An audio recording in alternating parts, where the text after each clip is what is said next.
Hey, we are live. Woohoo! I'm so glad to be back. Thank you, thank you, thank you. We have our esteemed guest, Whitney Brown, and my co-host, Ty. Yes, yes, yes.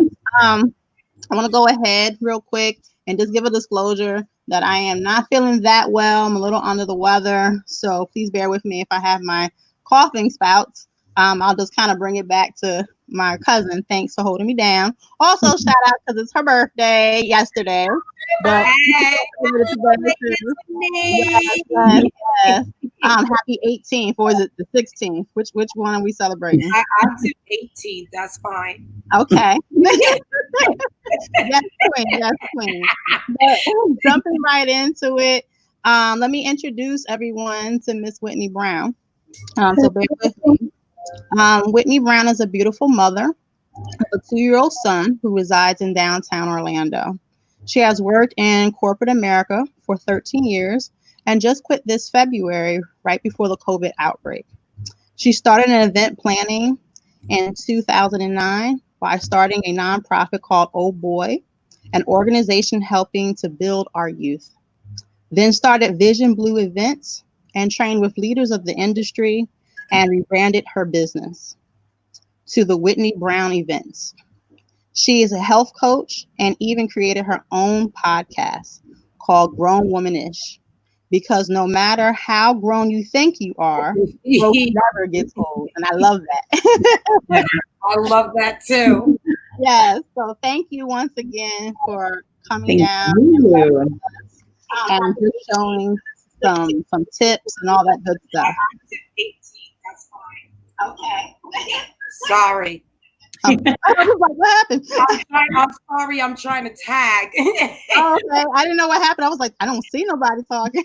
Okay. So I just want to jump and ask a quick question and get everybody started. Why buy black? Ooh, okay. I buy black. So it's funny because like a few years ago when I was in corporate, I worked for a company called Aon Hewitt, and I was the president of Build, which is Blacks United in Leading Diversity. And so when I started that is when I really started getting a clear understanding of how impactful we were with our dollars, but our dollars were never going to our communities.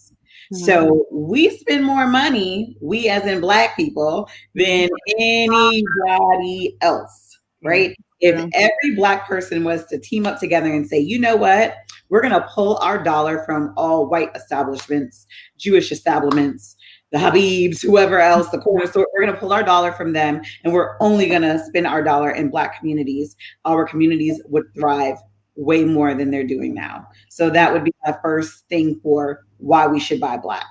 But it's hard.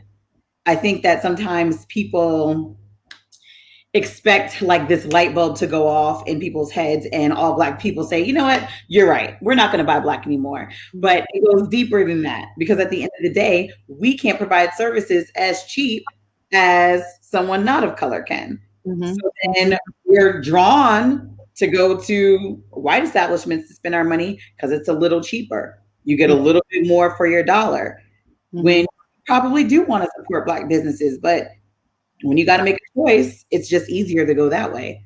But I do think that we're in a turning point right now. Like, as you can see with everything that's going on in the world, Black people are starting to be like, you know what? Tired of the bullshit. Right. I'm tired. Like there's nothing we can do. We never can win. There's always the problem. So you know what? We really need to band up together this time. It's funny. And the thing about it is like when, like you stated earlier, you know, when you're buying black, you're keeping that money in the community. So that means that you're creating jobs in the community. Then you're also contributing to better education for the community, housing for the community, because that money is staying within our community. But what we've been doing or systematically what's been put in place for us to do is to step outside of our community and spend money elsewhere. So now there's no return. And then people that we have to look towards to buy are the bigger companies. So they can make mass amounts at a specific time. When independently, if we're selling clothes, and let's say you sew, you can only make a few outfits within a certain period of time versus the machines that bigger companies and corporations have, because they had money passed down in their generation. And like, that is the key word that I think, even with all the protests that are going on, police brutality, that everybody is forgetting is systematically. Like, it is deeper than just one decision and one choice. There are legit laws, rules, and regulations to stop us from growing and being better and thriving in this nation. Now, we could talk about that just for 1 second, because you made a true point about the laws that are put in play.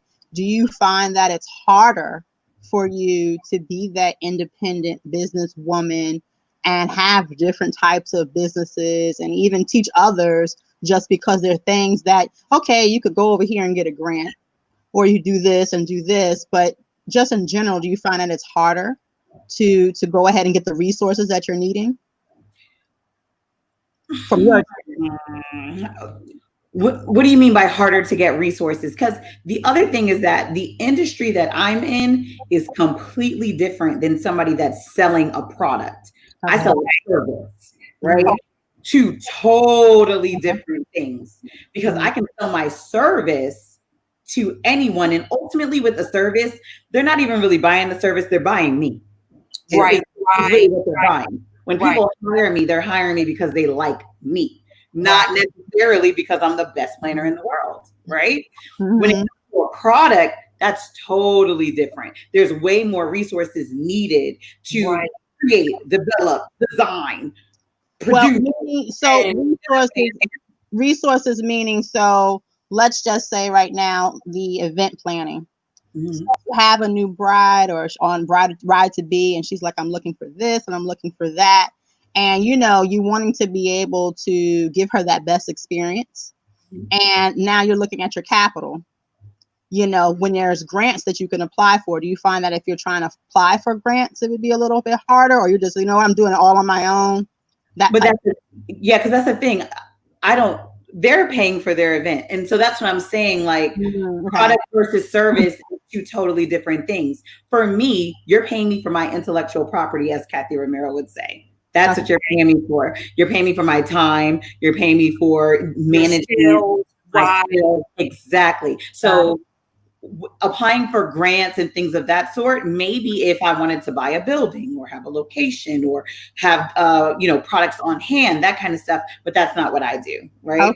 So for me, that kind of resource and support I don't need, or have not needed, I guess is a better thing to say. I haven't been in a position where I needed to get grants and things like that for my business, but I do see, like what Ty was talking about, from the perspective of someone that has an actual product. They actually have to find how do you even get it on the shelf? How do you even how do you mass produce it? And there is, when we're talking about businesses, there are so many different markets and ways of going about it. Whitney, the other business you have is dealing with the youth. And just in case folks don't know, I'm going to promote myself too. I'm also I'm gonna do what I do, right? An entrepreneur, Thai consultant, and like you dealing with the youth. I didn't want to deal with funding sources either. What I do is like you, Whitney, I have to sell myself. I have to sell my skills. I have to sell my time. You have to sell yourself as being that service outside of having an actual product for people to scan the shelf and buy. It's really, really different, because when you're dealing with the government grants, they are, especially with the ones that you have to report on, they are very, very specific in where you stand. You don't where your money is going. Guidelines, right? How hard was it for you to start up? Meaning, especially before you actually let corporate America go, but kind of juggling it all. How hard was that process? Well, you know what? I just watched a video and Ty was talking about, during COVID, like she's a goer. So like, she was like, like I like the people interaction and stuff. And I'm very so like her. I've always been hustle and bustle. And so I didn't have it easy growing up as a child. Like, don't get me wrong. Like, I never slept on a dirty floor or anything like that. But there were times where we have no hot water. We had to boil water to take a bath and, etc. So I've always told myself, like, I will never go back to the hood. Gotcha. Never. I'll buy it. But I'm never going back. And so I got my first job at 15. And by the time I was 16, going to school, I worked 3 jobs in West Oaks Mall. 3 jobs and went to school my last 2 years of high school. And I've always been that way. I've always been do what you need to do to secure the bag. Whatever that looks like, sleep when you die, like do what you need to do to secure the bag. So for me, it actually wasn't hard juggling side businesses and then my corporate job. And I worked my way up in corporate. So I started as a contractor on the phones, and throughout my 13 years, I ultimately became a implementation project manager who was salaried and worked from home. Like I worked my way up. And so I think I just found a good balance between corporate and then doing what I loved and what made me happy, which was what I call my passion work. So, I love you. Event planning, working with the youth. Oh, I really love working. Which business was your first passion work that you went to? Oh Boy Court. Yeah, so Oh Boy was an organization helping to build our youth.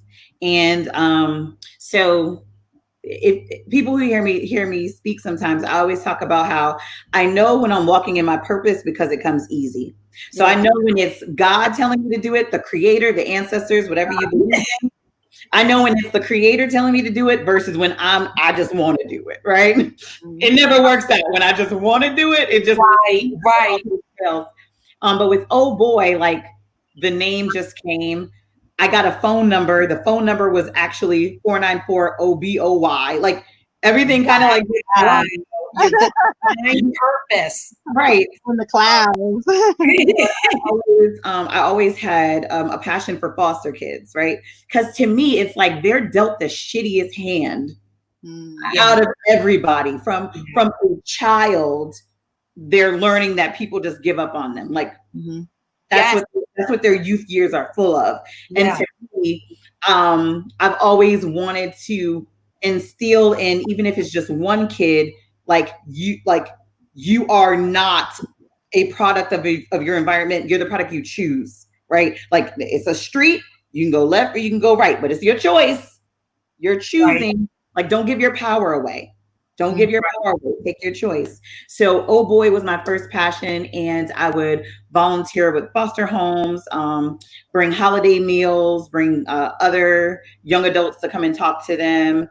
And then I also did like feeding the homeless and stuff like that, because I hate seeing homeless Black people. That just does something to my soul. Regardless of how they got there, regardless of what their story is, I don't care. I really hate to see that.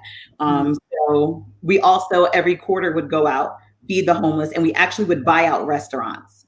So like I would go to a restaurant, buy them out for a day, and then just tell all the homeless people downtown to come and eat there, and they would get the full restaurant experience. Somebody would serve them, we'd have live entertainment, all of that stuff. So honestly, I've just always been, my passion work is everybody that I cross paths with, making sure that I love her. letting them know that they're just as important in this world as anybody else is. It's like hearing myself speak. And it's so interesting because I also have worked with the same company, corporate America, with Whitney, and we talked one time on the phone, and there was another incident that had popped up about police brutality, and we were trying to make it up to DC somehow on some march. And I remember we were talking about maybe trying to share a ride of some sort. But I would always see her in the background. We were friends on Facebook, but that was just it, like just a social media thing. And she's always doing these big things. And then is it called Build? Build. Yeah. So it was something that I was going to join at Aon, but I ended up doing veterans because I'm a prior military. But I always kind of looked at Whitney from the background, like, man, she's doing it. Man, when does she sleep? I wish I could do that. Oh, I got to go home and make rice. Oh, yeah, she did it for me. Oh, it ain't all glamour. So no, definitely. I just wanted to let you know, every step that you have taken, it wasn't a thing. I was not Facebook and stalking you, but it was just like a motivation. That's our new world, though, right? Mama, let me say something. My mama come to me all the time, like, you know a girl named Glenda? I'm like, no. She's you. I'm like, Mama, does she know it from Facebook, or like have we actually? Because I don't know Glenda. Well, you feel like you do know people, right? You watch them have babies, get married, raise their kids graduate. You feel like you know. Well, and not even that. Also, with her services that she offers for weddings and those things, I actually know people who've been wedded, and she was that coordinator. And let's just say, I don't try to say names, but let's just say Mary was the bride. She would have that live feed, or even Whitney would have that live feed. I'm like, oh my God, and they're listening to music and celebrating. So for you to be able to bring people together and be a part of that wonderful time in their lives is awesome. Yeah. I wanted to say something or ask you, because of course this is glamorous, but there's that bad side. No one sees what happens behind closed doors. Why do you always have to go grim? It's a Gemini in me. I got that two sides. This is the real. No, it's the real, because like you said, it's glamorous. So, go ahead. Well, with that being said, though, what I've noticed, because I know a lot of different people who are entrepreneurs, and their experiences, can be hard. For instance, being undervalued. So you value your establishment at this cost, and this is what you're offering. But because you sister girl, and I know you from the other side, I'm like, hey, well, can you throw this in, and can you do this? And why don't you can't hook me up? Do you experience that a lot? Because you don't do that on the other side. Of course. What do you do with that? How do you handle it? Yeah. So I'm gonna be completely honest, and those of you watching, don't think you can call me and get a discount now after I say this. That's not how this is gonna work now. That's not what's gonna happen. But so to be completely honest, okay, two parts. The first part is that literally when I was juggling jobs, I totally undervalued myself, because I felt like I'm not even doing this full time. So, I can't charge you the same rate as Rebecca. Rebecca does this all day, every day. And I really was undervaluing my services, because I go hard for my brides. Like, if you watch my feed and stuff like that, they're mad, I'm mad. Like, I really ride for my clients. But it wasn't until I started taking symposiums, classes, master classes, did I realize how much I was undervaluing myself and how to charge my worth and know my worth. So it wasn't until I started putting myself around other people that were charging 8, 9, 10 times what I was charging. And I'm sitting here like, what am I doing wrong? Because I know I do good work. So why am I undervaluing myself, undercutting myself? So I actually took tons of classes on how do you set pricing? How do you charge? How do you charge for your time? What should you be charging for your time? And taking Kathy Ramiro's masterclass was like the bing, like the wake up call for me. But also I do get some people that undercut, and before I would feel bad and I would still take them. But now, especially after having a kid, because I think having a kid is when I was like, now is it worth me leaving him to be with you? Because that's what you're asking. Right. Not to be with my kid, to be with you. Yeah, nah, you gonna have to pay me, honey. You have to pay me. You have to pay me for that one, because he's super cool. Like, this dude is like pretty damn cool. You know what I'm saying? Do you think that, is it something that we just don't per se value our sisterhood? So that's why I'm trying to get a shortcut compared to, like, let's just take, I am going to get married. So I'm going to get married. I have you as one vendor, and then I have Rebecca's, ABC consultation. And I wouldn't dare, go to her like, can you give me a hookup? But why is it that we feel so comfortable to ask that question upon you? Like, what is it about, people? So you're saying black people? Yeah. Well, I mean, Yeah. So to be honest, why do I think we do that? One part of me feels like it's because we know each other's struggle. Right. That one part of me feels that way because I was there. Okay, when I started Oh Boy, that's what I was doing. I was going to companies and saying, can you do this for free? I don't have no money. You went to companies. No. Oh, small business, black businesses. I like black friends who are photographers. Leon Orange. I can't tell you how many times he did me a solid and shot an event for me. You know what I'm saying? Esco, he ran oh my God, Orlando Nightlife, and he's done so many free things for me.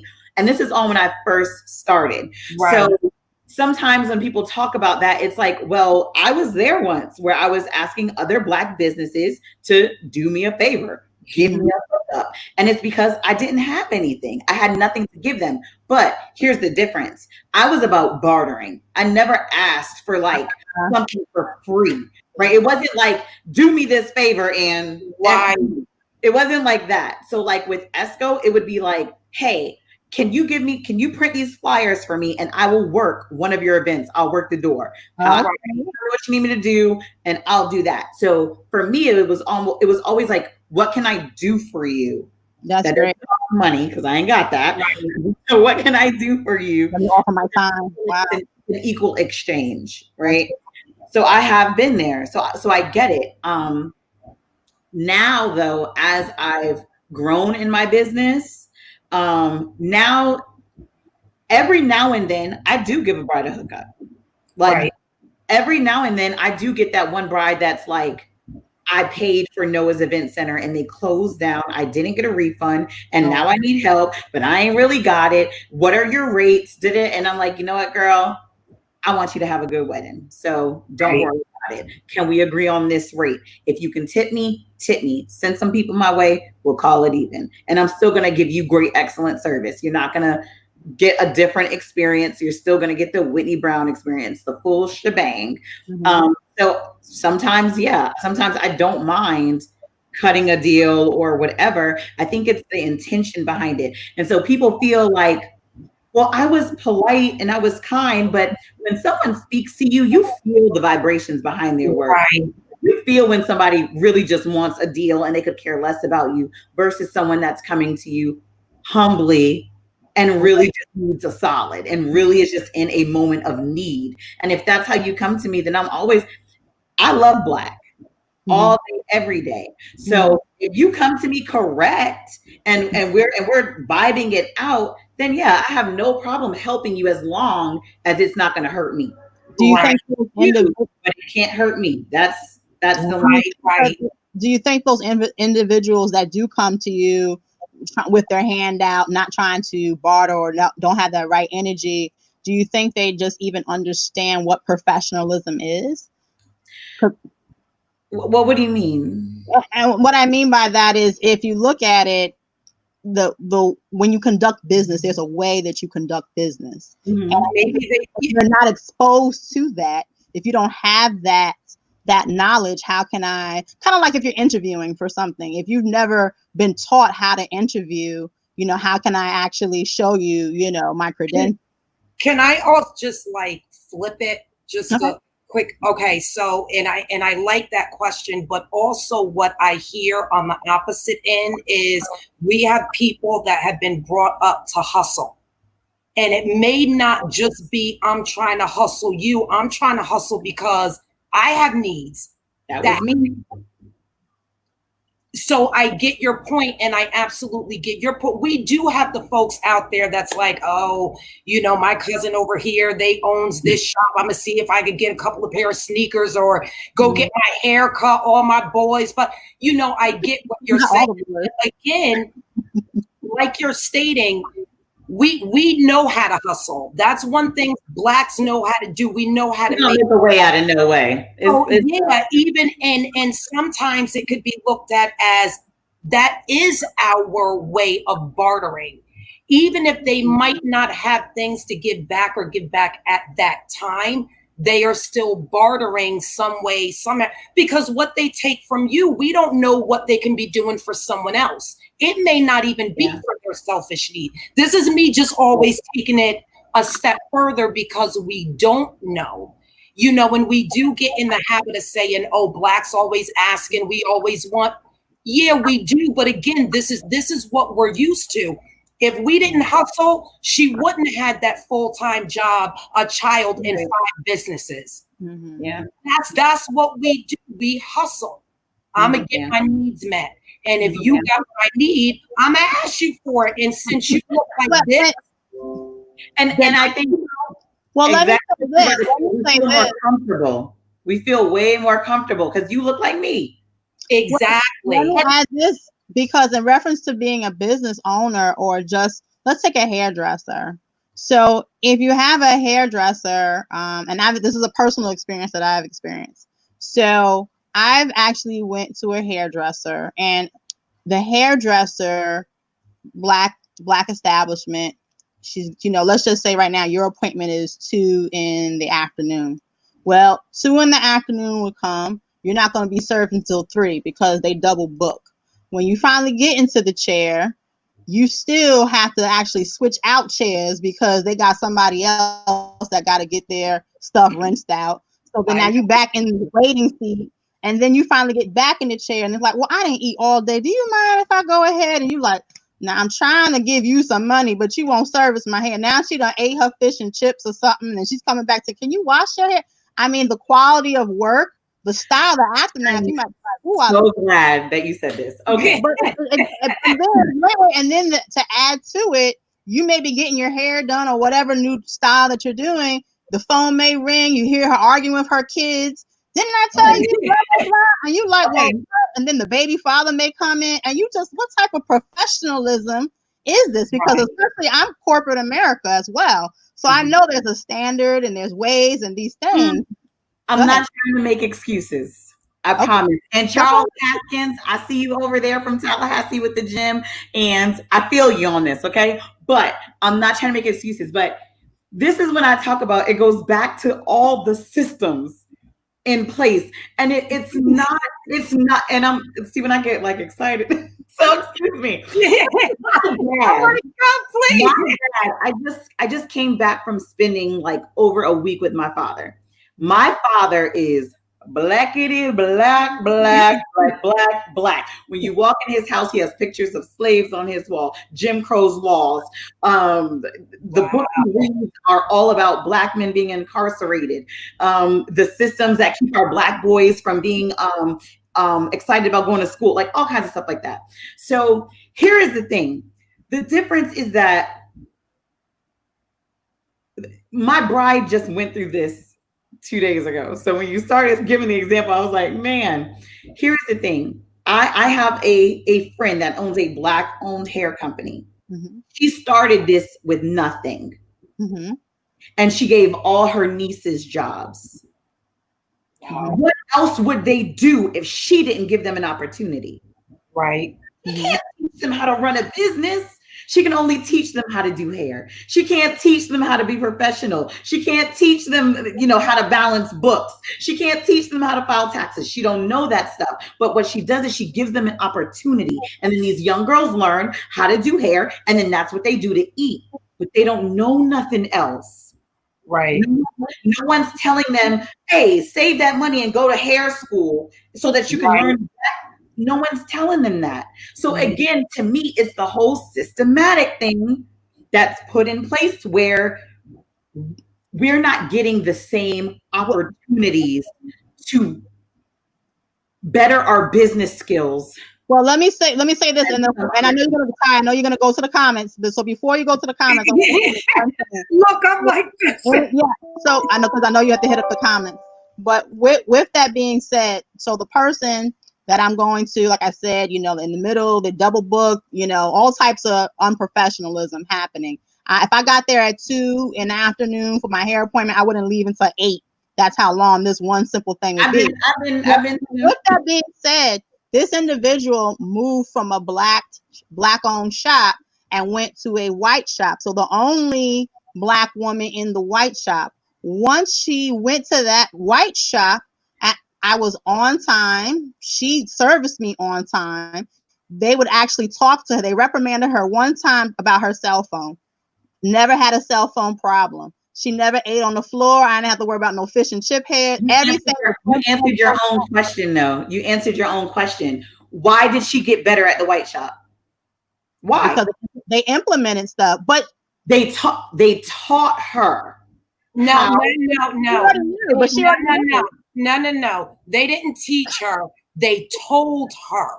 There's a difference. Or held her accountable for her. But so here's my question. And I'm all about professionalism. Like, Kia, you know how I am. I'm very anal. Charles, yes, they train her. Because I've been in that position, and I'm gonna be honest with you. Not once did I pull homegirl to the side and say, "Hey, homegirl, I love everything that you do. You are a beautiful sister. You kills these braids, honey, all day, every day. That's why I come to you. But you're unprofessional. And just here's a little feedback that I think could help, make your business run a little bit more smoother. Right. You can make more money this way. Let me put you on game." How many people stop and do that? They don't. They get an attitude and talk about them behind their back and post about them. But nobody pulls sister girl to the side and says, "Hey, let me help you. Let me help you." And this is the thing. I'm so glad this is like coming up, because this is one of the problems that we have. This is even outside of business. Teaching each other, trying to support each other, give resources. Again, we'll run our mouth. We will definitely run our mouth and say, "I ain't going back," and blah, blah, blah, blah, blah. But where do we hold ourselves accountable to our people, to support them, to keep them going? Mm-hmm. They may not know. When I started starting my business, I knew nothing about business. Nothing about it. I didn't, and because of the market that I'm in, it's really an untapped market. It's a market I'm starting. Yeah. There's no set way of doing things, but I have great guides and mentors and supporters, and I have a lot of resources. I have a platform. Mm-hmm. We want to know why. Well, my thing is let's change the language of saying why not. Let's say, well, now we're going to do. Go to the comments. I want to say something, but the comments come first. Well, read the comments. One thing to Kia is that, Kia, when I started at Alight, and I don't even know if you know this, I was ratchet as they come, honey. Okay. I had colorful hair. My nails was out to here. I talked with crazy slang. Like, I was so unprofessional because, again, no one ever told me. And Ann Maben, she is the godmother to my son now, and this was 13 years ago. Annie Maben, an Asian woman, married to a black man, pulled me into her office and said, "You won't win like this. I believe in you. I love your spirit, but you won't win like this." She brought me clothes. Wear these. Take that out.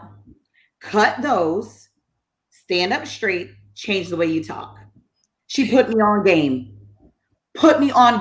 And that was, and when I excelled in corporate, it was not because I was the best employee. It was because my white leaders liked me. Let's be clear. They used to invite me out. Likeable. That is very. You want to know what can I? You gotta be their type of black. That is very. The only thing I heard was white leaders. Like, that's all I missed. As I made my way up, When I sat in the room, I usually was, sorry, it's like stuff popping up. I usually was the only Black, the youngest, and the only one without a college degree, because I didn't go to college. I didn't go to school. I hated school. School was never for me. But I was the only Black person in the room. Right. And it wasn't until like 10 years in, I went to a meeting with Bank of America. Bank of America is one of my clients. I flew to Charlotte, went to Bank of America, and all of their leaders were Black women.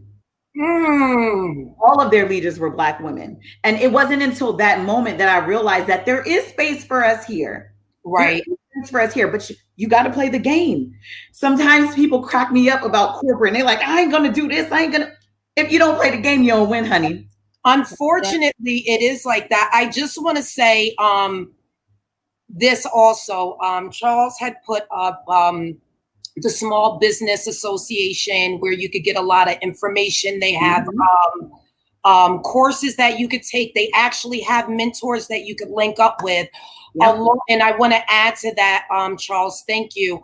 But then as far as being a woman, they have minority-owned business and women-owned business that you could also go to and have those letters behind your name. I know that makes it more credible. Unfortunately, we are in an age where if you don't have certain credentials behind your name, then you are not credible to other people. It doesn't matter what your experience is. I have 20 years experience in the field my passion. I way surpass a master's degree. Okay. I can tell you how to do the certain jobs in my sleep. But again, when you're trying to start a business, they want to see those. Can I make a comment? Absolutely. All right. So this is all personal opinion based off of personal experience. I never try to tell somebody else what their reality is, because our walks of life are always completely different. For me, you have a choice to make. And so Ashley Lopez, yes, you either play the game or say, fuck the game. If you're going to play the game, you either play by their rules or you don't play by their rules. If you don't play by their rules, you will stay stagnant. If you play by their rules, you will grow. If you say fuck the game, you create your own with your own rules. I never went to school and I won't go to school. You're either going to hire me or you're not. What it comes down to is finding your avatar. Who are you selling to? Who are you talking to? Who is your ideal client? I'm smart enough to where I choose who the hell I service. You don't choose me. I choose who I service. Say that again, sis. And I'll take the cut. But I wasn't always this way. It wasn't until I started going to symposiums, going to coaching, and learning the value of my intellectual property. So you choose. And saying fuck the game is hard. It is hard. It is really hard. It's really hard. And when you don't know the new game that you're playing, you haven't gotten your pieces set up. Like my dad at Valentine, hey daddy. He said you have to walk the walk and talk the talk. And I'm just gonna say, like, my dad, for everything that I've decided to do, he has been the biggest supporter that I have. I run everything by him, everything. I won't pick a color for a website without harassing my dad. But there was a time where I'm just home on the computer trying to get things together and I'm not really seeing any action. And my dad's like, listen, baby, you got to get off your ass. You got to go out there, pound the pavement, beat down the doors, talk to people. And I was a little upset at first because I'm a sensitive type of person. So I think I shed some tears. After I sat in the corner for 5 minutes and processed, I did exactly that. And right after that, I did my event. I got hired to do an art program, the Double Dutch for the youth and the kids. So you do have to be out there, especially if you're starting your own. And you did what most people don't want to do. And that's the other problem.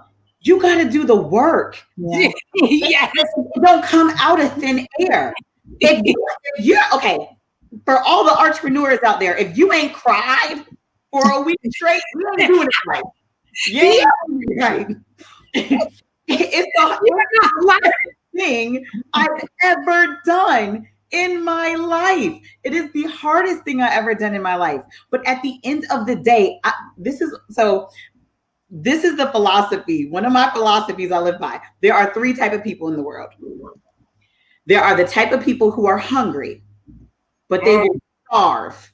They will starve because they are too lazy to go out and get a meal. They're hungry. We all want better. Nobody's walking through life like, I'm okay with this shit. No, we all want better. But there's the people, they'll starve. They will die of starvation rather than get up and go out and get the meal. Yes. The second type of person is the person that's hungry. They'll eat some ramen. They'll go to McDonald's. Not the ramen. They'll get a pocket pie at Checkers. As long as they eat something, they're okay. Right. As long as they eat something, they're okay. Then there's the me's. I want fucking steak, lobster, shrimp. I want it. Sounds so good. I want the best 7-star meal I can possibly find. Off of a gold plate. All of it. I want it all. Every single day, I want lobster. And because of that, I'm going to bust my ass. I'm going to call 1,000 people. I'm going to knock on 1,000 doors. I'm going to do whatever I need to do to secure that lobster every day. What type of person are you? Figure it out. So I want the steak and everything. Honey, meet me for dinner. Wait, other hand. Meet me for dinner. Meet me for dinner. Oh, wait, hold on. Wait, hold on, because Kia, I'm about to put you on blast, boo. Before you put me on blast, which I say thank you to, I was going to say sometimes for myself personally, I listen to what people say and I contemplate on it. I remember one time wanting to start a business and someone had told me, well, when it becomes successful, you holler at me. And I'm just like, wow, like that hurt. But I realized recently, not then, because this was years back, that my passion is not their passion. So stop trying to implement and push my ideas off on somebody else. Because for me, we could always have these great philosophies and thoughts of how we can improve and make something better, but don't mean you want to do it. Because I'm like, hey, let's collab, let's do that. And the person's like, okay. And I just had to realize, with the help of my cousin, which is about to put me on blast, just to say, you blast my first, but still first. You got to be able to get, she pushed me off the cliff. Pushed her. So, and Ashley, we're going to get to you, honey bunny. I see you. Kia had an idea of whatever her idea was for years, right? It was initially a talk show, right?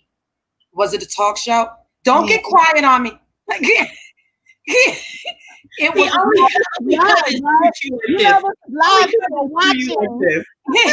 so it was a talk show, and then after that, from what I was told, it went into a podcast that she had never done anything with. So one day she hits me up and is like, hey, I've been thinking about doing this. I think you're the perfect person to come. Charles says it was a talk show. Yep. I think you're the perfect person to do it with me. So I'm like, okay, now I'm the hungry person that wants it all. I want the steak. I want my steak over there, lobster. I'm eating till I vomit. Okay. So I email her this long email with your I's dotted, T's crossed. I want to know platforms, positions, this, that, and the third. 3 months, nothing. Corporate America had me. COVID hit. So I hit her back and I'm like, what's up? You can't, if something sits well with my energy and it sits well with my life path and purpose, I'm all over it. That's just who I am. I wouldn't have been given this gift if I wasn't told to be all over it. Yeah. She's sitting there. So I said, I'm a little like Kia, though. I'm not going to leave you, Kia, because. No, because let me tell you what I did. I just started creating stuff and making her do stuff. And it was pretty much like this. I'm going to start creating flyers, YouTube videos, this, that, and the third. I'm going to make once I put it out there, you can't go back. Yeah. At all. So, I mean, for people like and other people, right? So there's a couple of things, because honestly, like with the Grown Womanish podcast, I got the idea and I ran with it. And I was doing all kinds of stuff. I was interviewing people. I was posting my videos, and I had to stop. And sometimes you do got to sit with something in your belly for a little while, right? Sometimes we give birth to things prematurely. Sometimes, and actually, absolutely, it's the alignment. Because I'm going to tell you right now, the creator could give you something, but if you're not in the right position for it, he going to pause it. And so I made a post before joining the podcast of my sage and my sage in lavender. And before I speak, I always go to the creator. I always go to the ancestors to guide my words, guide my thoughts, allow me to speak with love and light. But there was a period of time where I was going through something mentally and emotionally that it didn't allow me. You can't talk to nobody like this. Right. You're not even where you need to be. You can't do a podcast like this. You're going to be talking to my people. What? Nah, you got to sit down. Until you put your mind together, you can't talk to nobody. Wait. Hold on. I have to get to Ashley because I say, and it also goes along with what you just stated, Whitney. So Ashley how do we change the mentality amongst the minority community that if you play the game and follow the rules, now you're acting white? You don't. You don't. Yeah. Oh, some people get mad when I say this. Wait, why do you care, Ashley? Why do you care?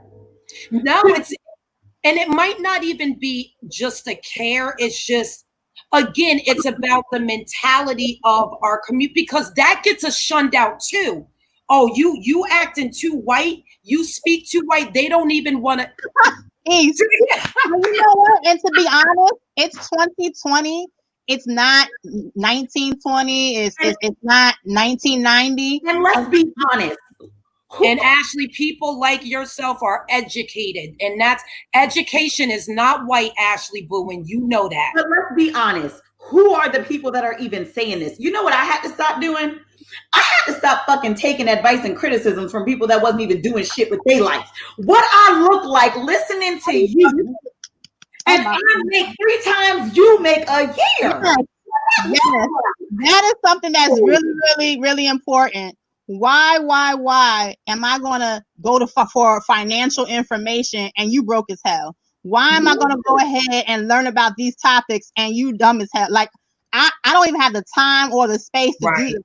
I want to be able to surround myself with people who are like-minded, and in reference to growing and teaching, guess what? By example, you see me over here building, you'll learn. There's more people that will support you than break you down. The issue is that we sit comfortable with the same people in our circle forever. I had to learn that as my chapters go on, some of them characters die out, baby. Yeah. Sometimes it's your best friend. Sometimes it's your mama. They just can't go with you to chapter 3. They can't. They don't. You want to know what? They can't go because chapter 3 is written in a different language that they don't understand. They can't go ain't there yet. But it's true, and I want to say thank you for saying screw them. It's the truth, but it is true. There is that thing within our community that if you are articulated or you are but this dying out. That's dying out. Like every generation, that kind of stuff is starting to die out. And we're in a whole 2020, this pandemic was a mirror that said, deal with this. Right. It was a mirror. You had no choice but to be home and deal with your shit. Yes. That's all you could do. That's all you could do through these past couple of months. So let me, I'm sorry. No, go ahead.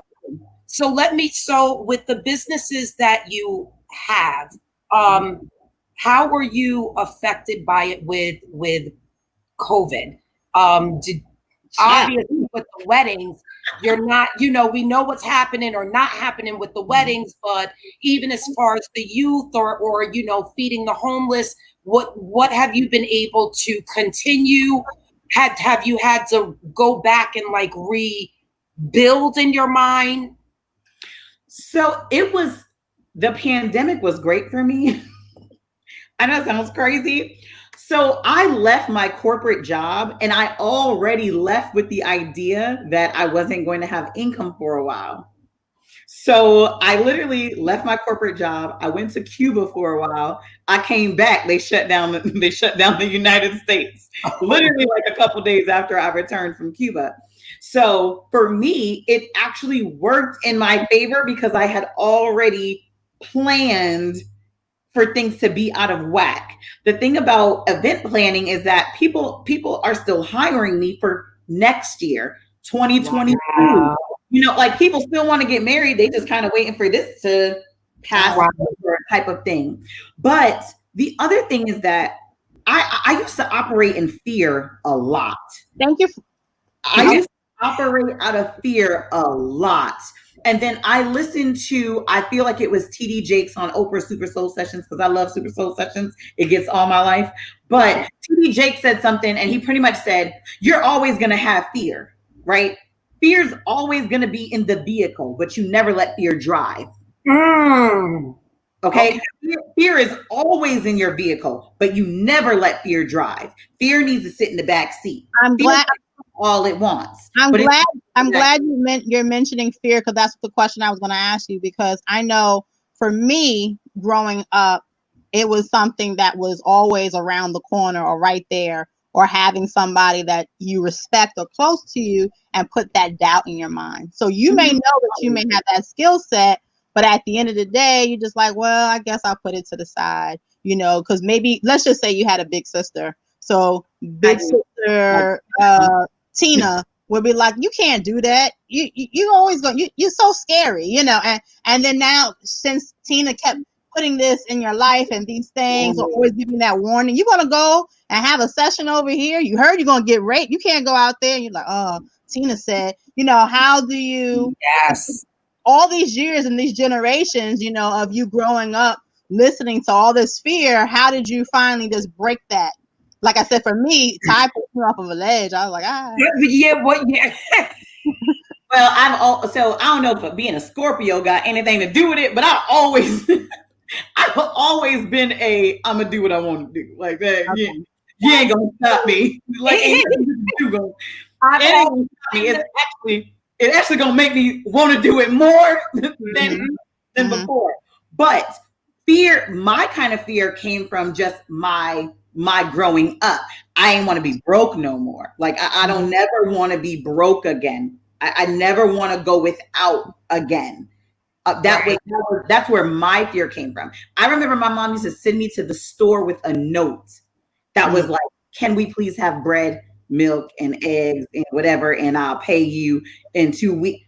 You get that's what implemented my fear. I don't ever want to have to send my son to the store with a note. Like that was where my fear came from. Now, as I moved through life, though, I have always aligned myself with the person ahead of me.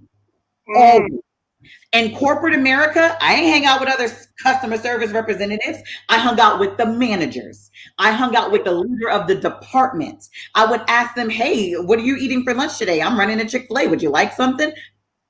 I'm trying to be with you. I'm hanging out with you because you obviously know the manual to get to success. You can't.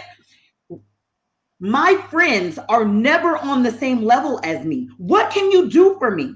Yes. I tell people all the time, I'm an opportunist, baby. I'm going to tell you right now, I am an opportunist. If you cannot better my financial situation,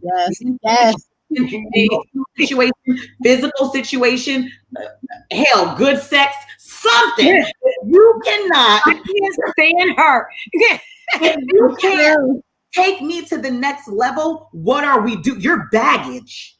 And see, that's where I feel. And Ashley said it too. When you operate in fear, you're not in alignment, and therefore you miss out on your blessings. And that I believe in so much. I think for me, because I'm so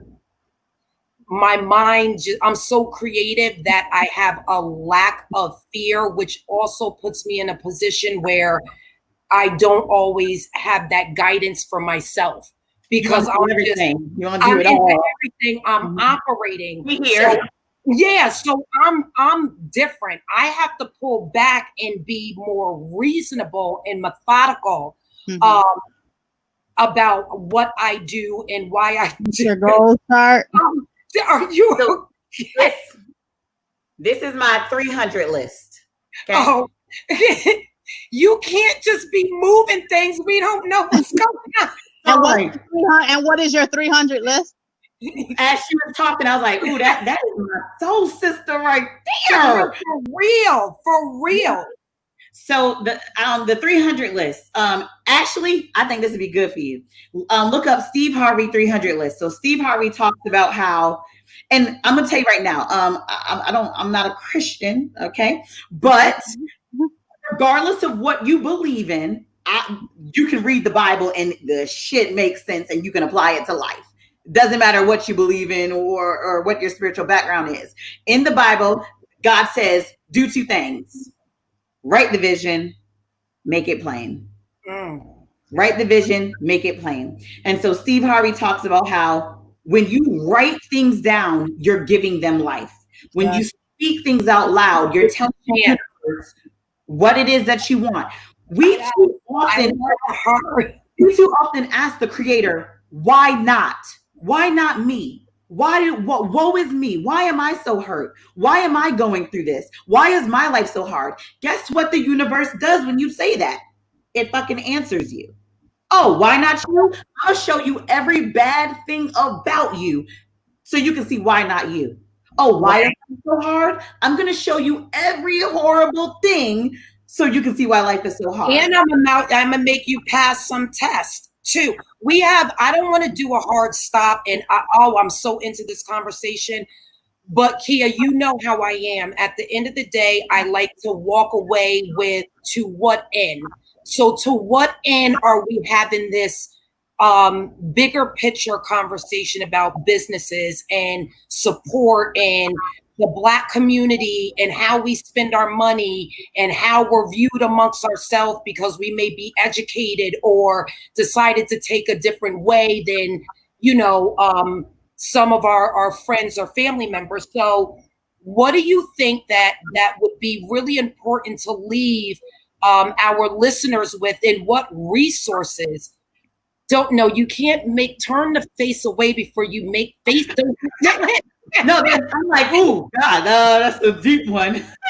Well, because I don't believe in doing anything without some type of ending result. And that ending result doesn't have to be now but I want them to walk away with something like, we have the Small Business Association. We have websites that we could go to. Just letting people know that whatever you're doing, stick to it.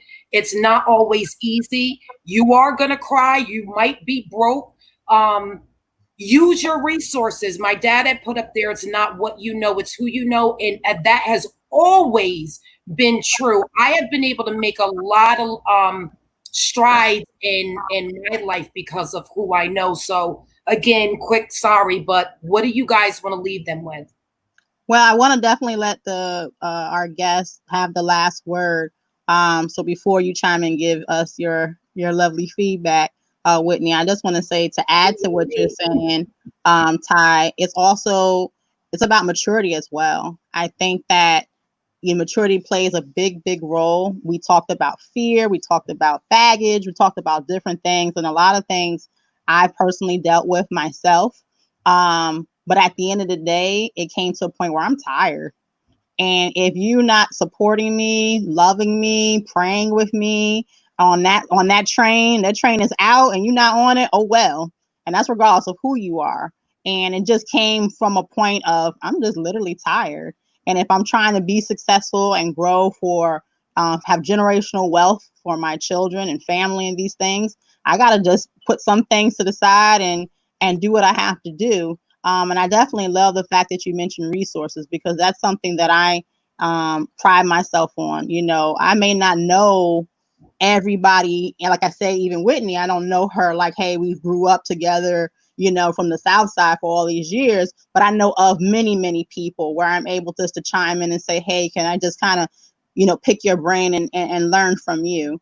And if there's a way, there's a person that I can kind of just listen to and say, hey, what is this? Like I said, I want to know about that 300 list that you got up there. So please leave us with some kind words, Whitney. Okay.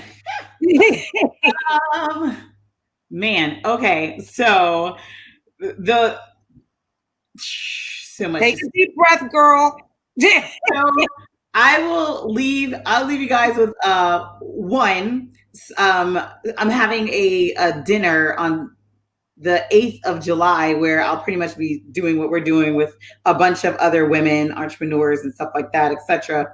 But the first thing is stop trying to separate your mind from your body, from your heart, from your soul, from your spirit, from your emotional. It doesn't work like that. We are one. You are one, right? You can't strengthen one muscle and not strengthen the other. When you build one of those muscles and you strengthen that, for me, it was my relationship with self, right? Finding my center, my core, where I feel like my God resides.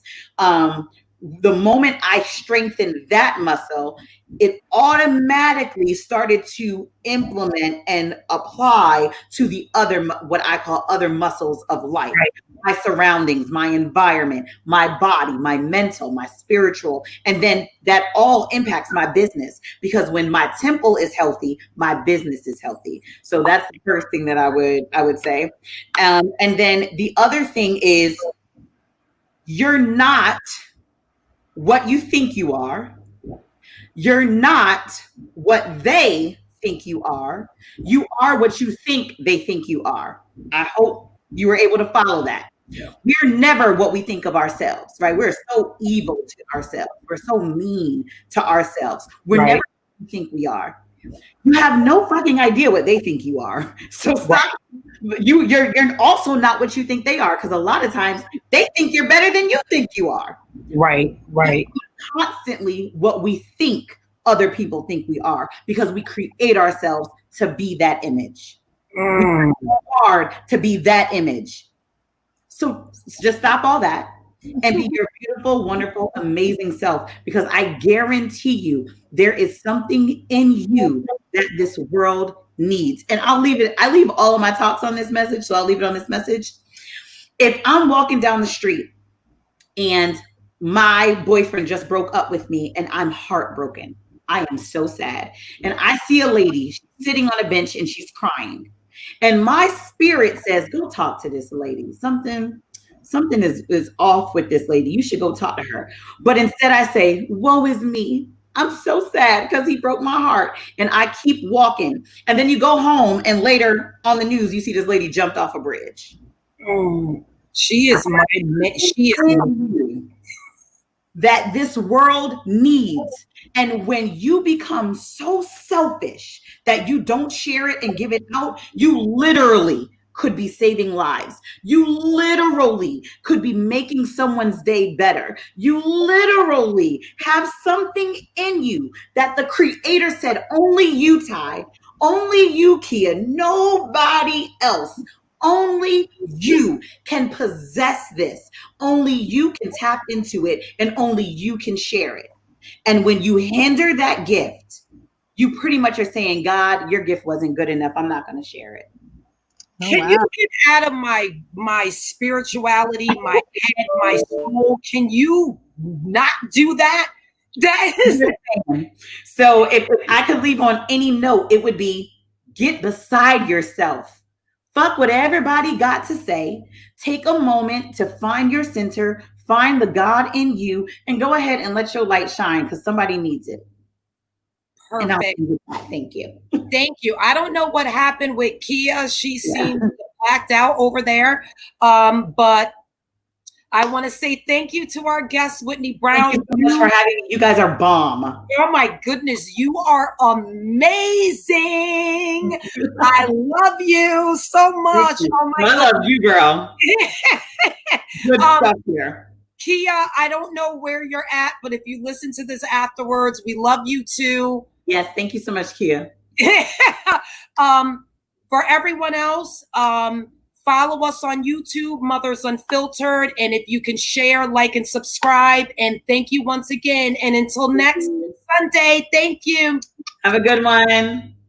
Bye.